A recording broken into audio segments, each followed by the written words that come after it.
Cargo and his pals Spinner and Paddlefoot in another exciting adventure, Space Station. Clutch! Clutch! He won! That's great. I knew he would. Paddlefoot beat all the other dogs. It says that Paddlefoot has an IQ of K9, 1 point higher than the next closest dog. So he's been selected to make a trip into space and return. Golly, Paddlefoot, are we proud of you? Paddlefoot passed the difficult test with flying colors. For instance, even in the correct button-pushing test, his score was 100%. And in the final test, set in the maze, where he had to figure out which door led to the reward, Paddlefoot went straight to the objective, demonstrating amazing dog sense. The space flight is scheduled for dawn tomorrow. And we'll be there, eh, Paddlefoot? Wow! Wow! With a few last-minute adjustments, Paddlefoot is placed in the nose cone of a huge rocket. All the instruments are in working order. I don't see how we can fail. Besides, with the recordings of your voice giving Paddlefoot instructions, Spinner, he can't miss. That was a smart idea, Professor. Paddlefoot will do whatever his master commands. My assistant, Dr. Hogenweiler, will be in charge of playing the records by remote control. All preliminary tests are complete. Operation Aardvark is about to begin. Golly, it won't be long now. Take this microphone, Spinner, and say so long to Paddlefoot. We're sure proud of you, Paddlefoot. And be sure to mind the instructions. We'll be right here waiting when you get back. So long.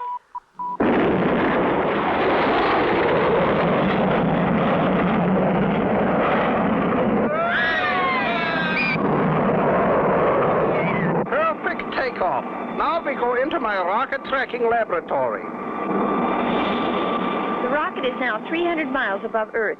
It will be outside the Earth's atmosphere in 7 minutes. Now, Paddlefoot, be calm. The first stage is about to drop off.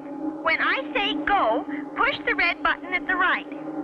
Get ready? Go!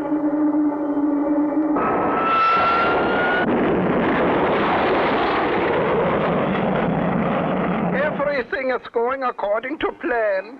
Paddlefoot will be in orbit any minute now, circling the Earth at 18,000 miles an hour. Here is an important announcement. The nose cone carrying the intrepid space dog Paddlefoot is now in orbit. He will circle the Earth once every hour. And here is the last picture taken of this heroic dog before he boarded his spaceship. Golly, isn't he brave, Clutch? There he goes, 1,000 miles overhead. We will receive reports from other tracking stations as he makes the orbit. Hello? Who? Tracking Station Y? Yes?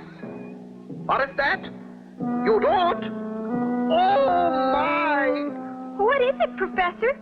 Something wrong? Is Paddlefoot... The signal was loud and clear. Then suddenly the signal stopped.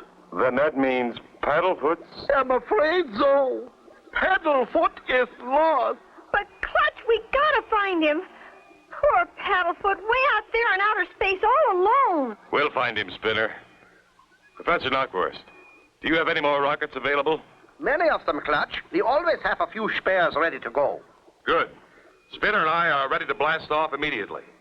Spinner and you? What about me and my assistant? You mean you want to go too? You bet. But first we have to build a space station so we can have a place to refuel our rocket for searching. But, Professor, that will take months to build. Nonsense. I have invented a rocket that can be torn down, then put together again to make a complete space station. Come over to the window. I will show you my invention. The middle rocket is for passengers. The other two carry fuel and equipment. Incredible, Professor. Why didn't someone think of that before? Well, who knows? Can we start now? All we must do is blow up the giant balloons that raises the rockets to their starting point, and then off we go. The giant balloon is inflated, the rocket's attached, and the rescue party is aboard and ready. Get set. Steady now. Cut ropes. We're off. Now if we can only find Paddlefoot. Here is a news flash. Clutch Cargo and Spinner with Professor Knockwurst and Dr. Hogenweiler have just taken off on their search for the intrepid space dog, Paddlefoot. We are picking up speed. Soon we will blast off. All 3 rockets are controlled by the buttons and dials in this rocket. Professor, you have a marvelous brain. I know it. Now we are ready to blast off. But, Professor, that balloon is right in front of us. How? You watch, Spinner. Now I will fire up the rockets.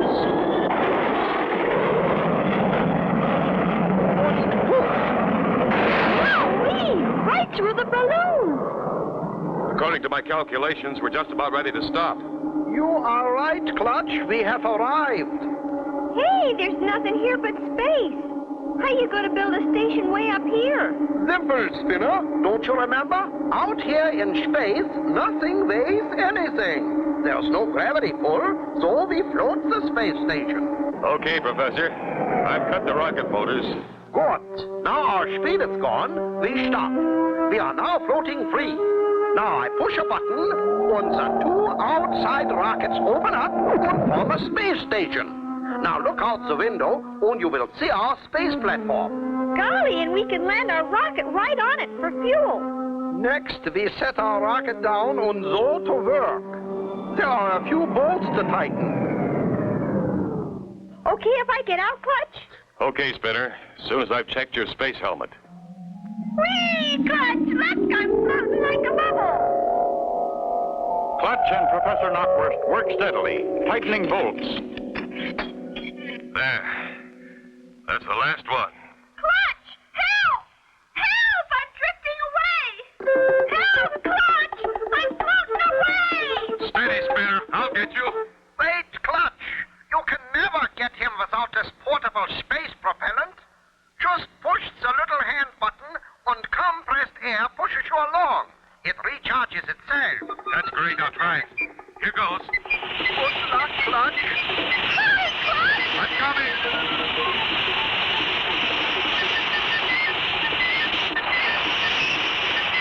Got you, boy. Oh, thank goodness. I was getting scared. Ah, Spinner, glad you are back. Now that we've got the space station up, let's start our search for Paddlefoot. You and Spinner take the rocket ship and look around. The planet Mars is not very far. That's it right over there. Golly, let's get started, Clutch. If anyone can find Paddlefoot, you can. After a short briefing, Clutch and Spinner head for Mars. Professor Knockwurst says we must pass through a very dense asteroid belt on our way to Mars. What is an asteroid belt? Floating rocks. Some very big, some small, that were once a planet that exploded. Now they float in space in a ring or belt around the planet Mars. The professor has invented a safety device for flying through the asteroids. You better get ready to use it, Clutch. Look! The professor's device works. Here goes. It works, Clutch. Listen to him hit. That's quite an asteroid shower. Yeah, I think we're out of it now. Listen, no more rocks. It won't be long now, Spinner. We're almost there.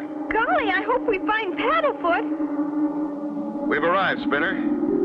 But I think we'll make a few passes to see if anyone lives on Mars.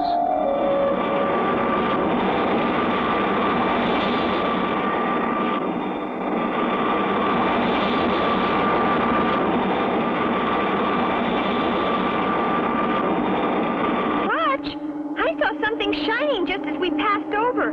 Maybe it's Paddlefoot's nose cone. Could be, Spinner. We'll turn around and land.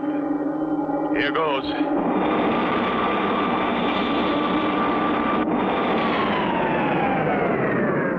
Space helmet okay? Sure thing, Clutch.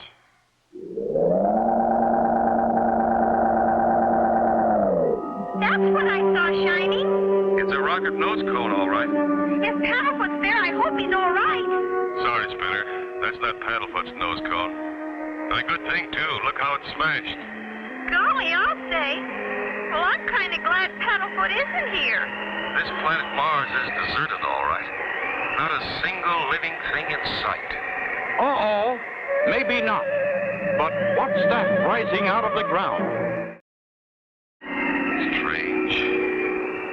I feel as though something is watching me. Yeah, I feel it too. But that's silly. There's no living thing here. We're the first humans to find this out. I'm afraid we've had no luck in finding Paddlefoot. I think we better get back to see how Professor Knockwurst is making out at the space station. Golly, Clutch, this doesn't mean we're giving up the search, does it? No. But there's only one more planet that's close enough to reach from the space station, and that's Venus. Venus? Golly, you mean maybe we can go there, too? As long as we're this close to it, and if the professor advises it, we'll go. Gee, thanks. We just gotta find Paddlefoot. And now to get the rocket started. You ready? Ready, Clutch? The starter's dead. Huh? I'm sure the atomic battery's all right, but there's no reaction. Well, what about the wires? I'm going to check them now. Don't see anything wrong with these wires. I'll check the other side. Maybe it's over there. Believe it or not, Spinner, it was a wire. It came loose probably when we came through that asteroid shower. Anyway, it's fixed. Hurry, Clutch. It's too scary here. We'll try again.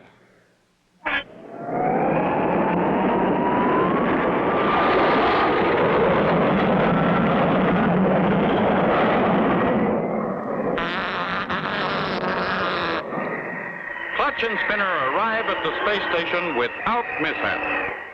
Ah, welcome back, my friends. Did you have a nice trip? And did you find Paddlefoot? It was quite a trip, but we didn't find Paddlefoot. We came back to refuel. Ah, yes. Ethel or regular? Fill her up with the best you've got, Professor. We'd like to fly to Venus and look for Paddlefoot there. Your tank is filled, oil check and windshield cleaned. I hope you find Paddlefoot this time. Thanks, folks. Spinner's already in the rocket. Poor kid. Sure hope we find his dog. Good luck. We going now, Clutch? You bet, Spinner.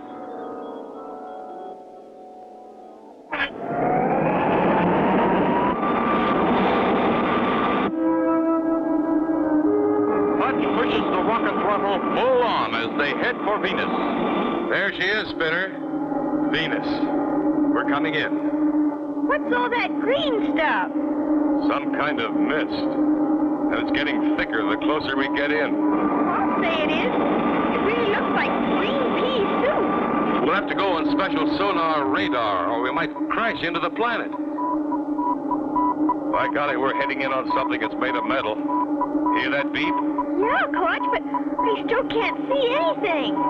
I hate to say this, Spinner, but I think we'd better turn back. It's just getting too bad. But Clutch! I know how you feel, Spinner, but Hey, Clutch, listen! Hear that? It's Paddlefoot! Paddlefoot, he's alive! It's the signal from his nose cone. Clutch, these dog barks are getting louder. And look, something shining over there. It looks like a... Do you suppose? a nose cone?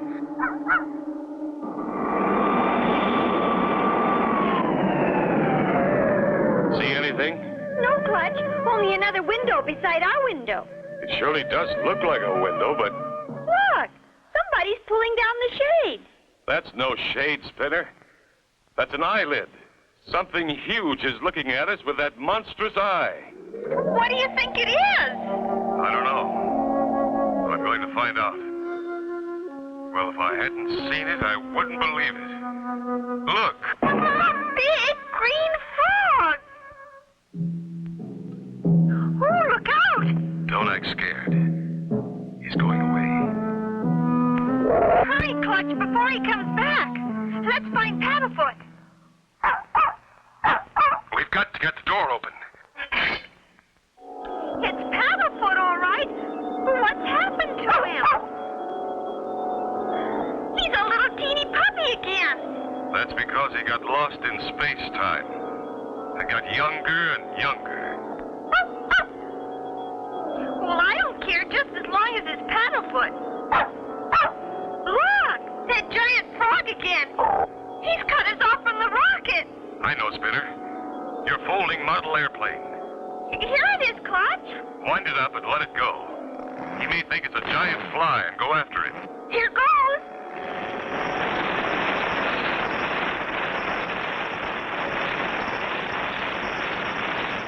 It's working. Look, there he goes.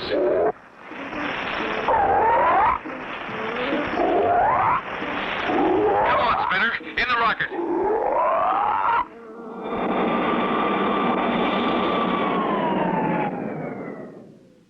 So you're back, and look how little Paddlefoot is. Yes. He got caught in space-time, Professor. Ah, yes. For that I have the answer. My special space-time machine, which I myself invented, for little dogs who get too young while flying in outer space. Now, I just set the timer at normal-sized dogs, then... Go ahead, Paddlefoot. Go ahead.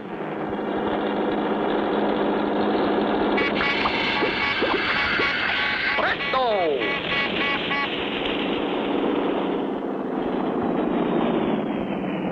Paddlefoot! Paddlefoot, you're the same old Paddlefoot again. Professor, Clutch, here comes a rocket from Earth. Ah, yes. It is more materials for a second space station. Number 2. Come on, Spinner. Roll up your sleeves. We've got work to do. We're with you, Clutch. And so ends the story of Clutch Cargo and his pals Spinner and Paddlefoot and Space Station. Be sure to tune in for the next exciting adventure with Clutch Cargo.